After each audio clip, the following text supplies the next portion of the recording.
Hey guys, Brogni is here with another Raid Shadow Legends video.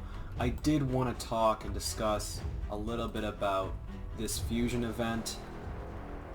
Currently where I'm at in the process, and unfortunately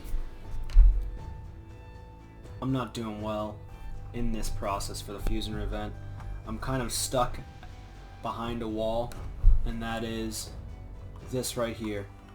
Void packs, purchase our shards.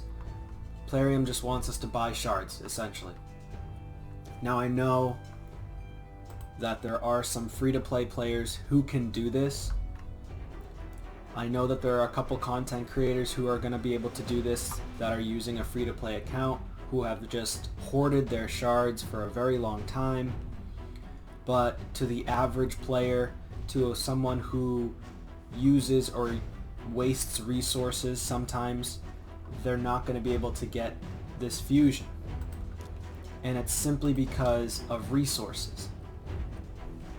Unless somehow I magically pull a Mordecai and a Skimfos, or let's just say at least a Mordecai, I'm not going to get this fusion. And that's just simply because I don't have enough mystery shards. I pulled all of my mystery shards, I believe, in the last training event or the last summoning event, where I was pulling all my shards just so I can get a certain fragment. It stinks. I'm a little disappointed. I wish Plarium made it a little bit easier. You can clearly see right here in the events, I believe it is, Summon Rush. I'm only at 50, that's because I pulled some mystery shards. But Mordecai is at 3,000 shards. I mean, I don't know about you guys, but I don't have 3,000 shards, or enough sacred shards, or ancient shards, or even void shards for that matter, to get to 3,000. Now I believe that I can get Skimfos. That's probably something I'll be able to get. That's something I believe that most of you free-to-play players will be able to get. But Mordecai is just a little bit out of reach for most, if not all, players in the free-to-play population. I mean, basically Plarium is telling you, pay or don't get this character. Again, you have to be very lucky, and I'm also buying every mystery shard you need to buy.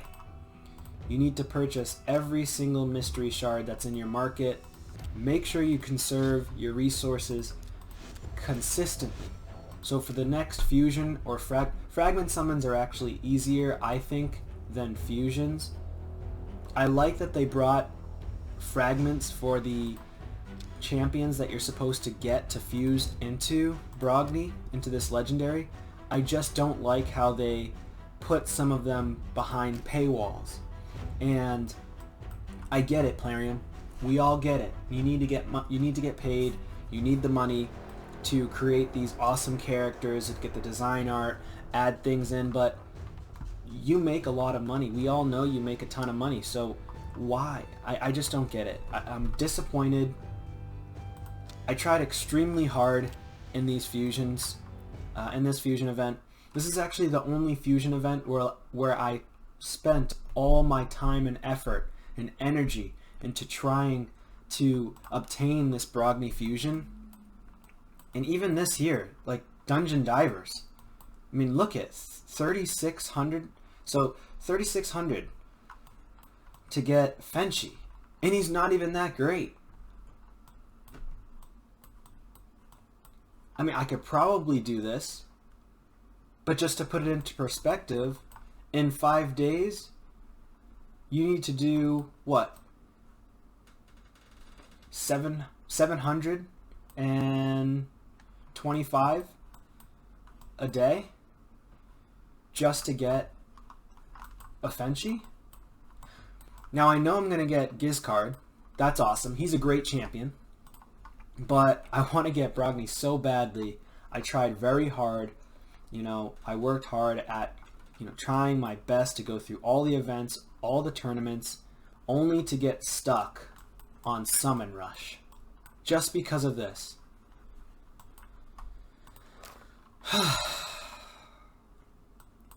It's just so disappointing, unfortunately.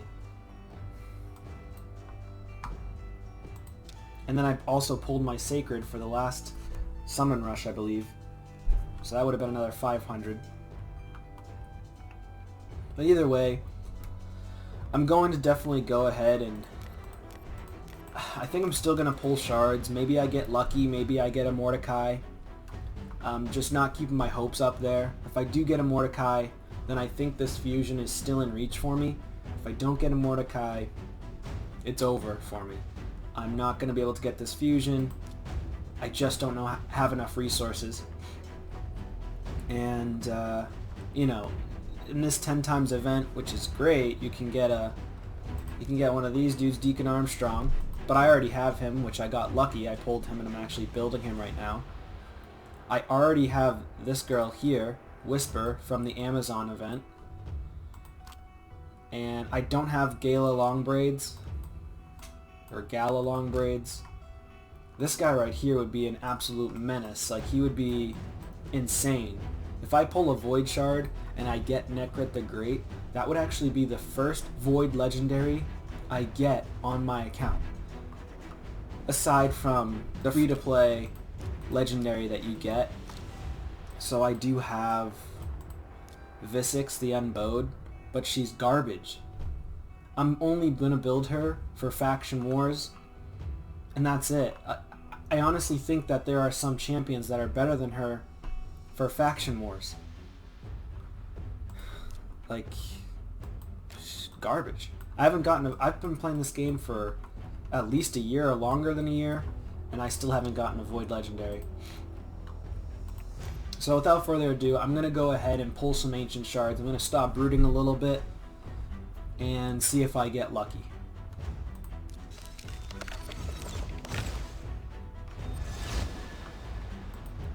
Okay, a Wretch. Come on, baby. Come on, get lucky. I need to get very lucky here. Alright, I'm going to go make some rum, and I'll be right back. Alright guys, I'm back. And let's go ahead and pull some more shards.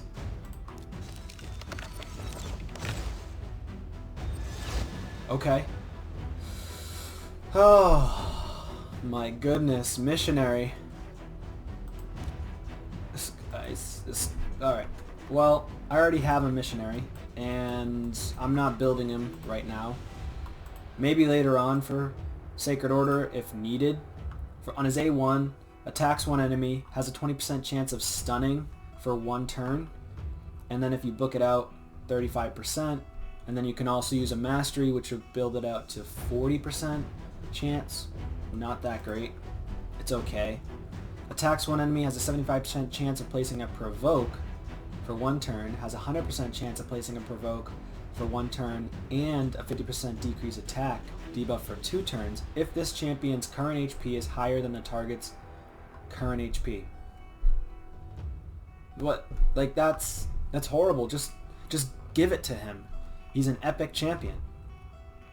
He's not going to be higher than the champion's HPs in dungeons.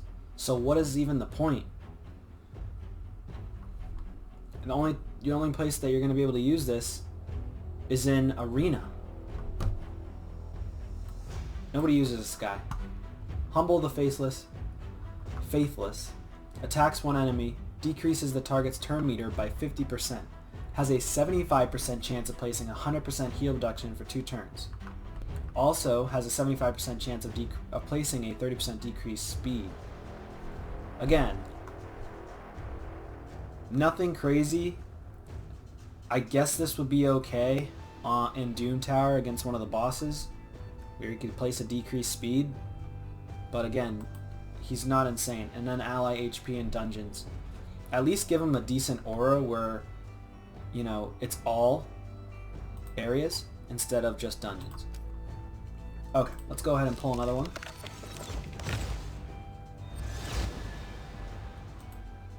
Okay, Halberder. Alright, let's see what we've got here. Another one. Templar. He's actually an okay champion.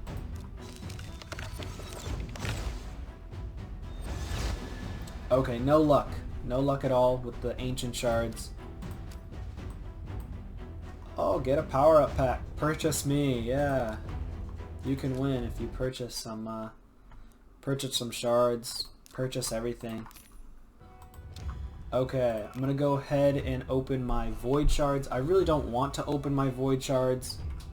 I really truly don't want to, but I guess if I get an epic, I'll get lucky and get Gala Longbraid.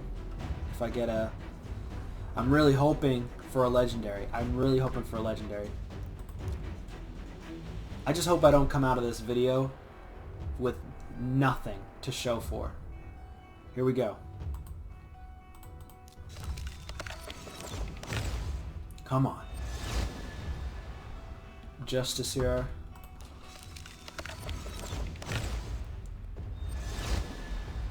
Okay, Ox. Come on. Give me something. Okay, this is actually a good rare. He's great for clan boss. Man. Yes, okay. Thank you. Thank you, thank you, thank you. Okay. It's just a rare, but I'll take it. Reliquary Tender. This is the first time I've ever pulled her.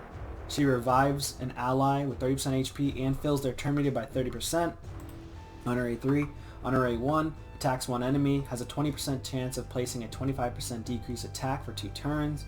Booked out to 30, 40, 50%.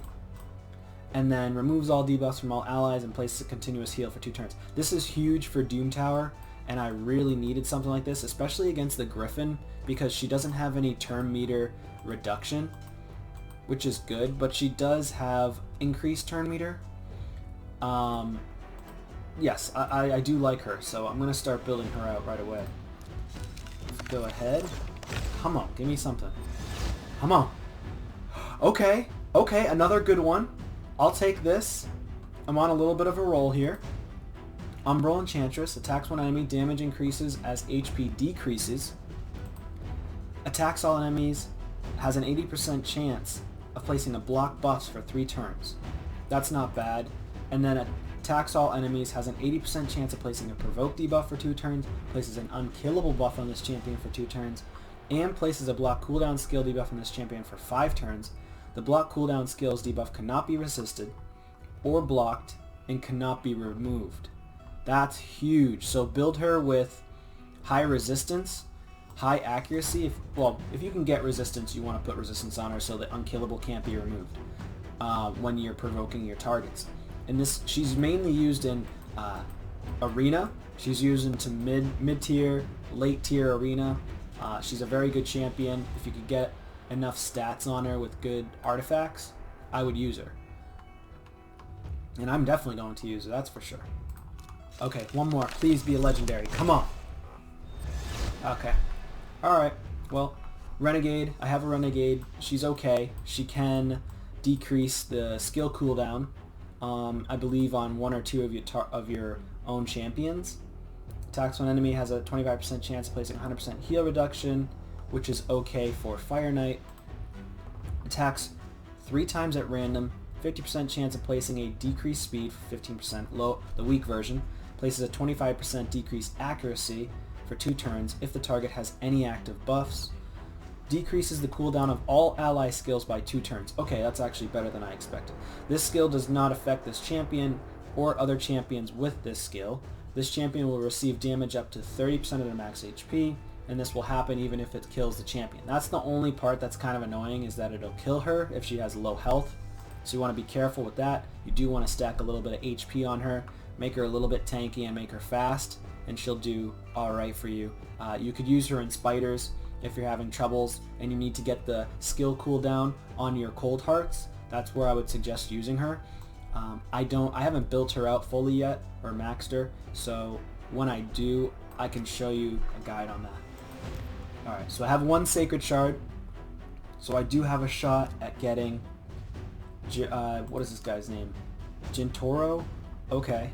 So this, if I do get this guy, I'll be very excited because I can use him for clan boss, and then I'll probably use him for some dungeon running. Probably use him maybe in Doom Tower as well on certain bosses that take a while to kill. Okay, so let's see what we've got here. One time, come on. Okay, Vergis. Alright, well, I mean, Vergis, I don't really need him, but it's nice that I have him. I can build him out. He's a defensive based champion. Attacks when enemy has a 40% chance of placing a reflect damage on a random ally for 2 turns. Places a continuous heal, 30% increased speed, reflect damage on a target ally for 3 turns. Also places a 50% ally protection buff on all allies, except this champion for 2 turns. Places a 6% increased defense buff on this champion, so he's very beefy. You could actually put him in, if you're trying to go far in campaign running, you can put him in campaigns. You can also use him in arena, and in dungeons he'll help with survivability. He does have a increased ally defense in dungeons as well, which you do want for dungeons because the ads and the champions there are a lot slower than in arena. It's kind of unfortunate that I didn't get any polls, guys, but I wish I did get some polls. I'm just really disappointed that Plarium would do something like this and go ahead and put us behind a paywall as a free-to-play player. I mean, they know what they're doing. Like I said, I knew I was going to get the Skimfos fragments. Right here, it's just out of reach. And it just really stinks, you know, when you're right there. It's like that commercial. They used to play a commercial where they're like, the guy's dangling the money right in front of you, and you're like, you almost got it. You almost got it. And unfortunately, I'm not going to get it. So, hopefully you guys can get a little bit better luck with this. I just know for a fact I'm not getting it. Very unfortunate. It's very unfortunate. Let's take a peek though. Take a look at the demon spawn. I did get the new Umbral Enchantress, which is nice. I don't have her yet. And then I did get the High Elves Vergis, which is nice. I don't have him yet either. So I'll probably build them out. I'm going to build them out slowly but surely. Right now, I really don't need Vergis for my High Elves, because my High Elves faction crypt, I believe, is already at 61. So I beat stage 21. Pretty sure. Yep. So my High Elves, it's not open for 4 days, but I did beat stage 21 in about 30 minutes. So, and it's a pretty accessible team for the most part, other than Arbiter. But most people aren't completing faction wars in like 2 or 3 months. Most people take about at least a year, close to a year, to complete all the faction war stages, unless that's all you're going for. Like myself, I am just starting to work on faction wars because I didn't really care about it. I wasn't really trying very hard on it. Now that I'm trying harder on completing the quests, and I've completed the Arbiter missions, now I'm just going to be working on faction wars. So if you guys would like to see me post some videos on faction wars, feel free to leave a comment down below. If you're interested in certain factions, I can definitely talk about them. Again, go ahead and leave a comment down below, like and subscribe, and I'll catch you on the next one.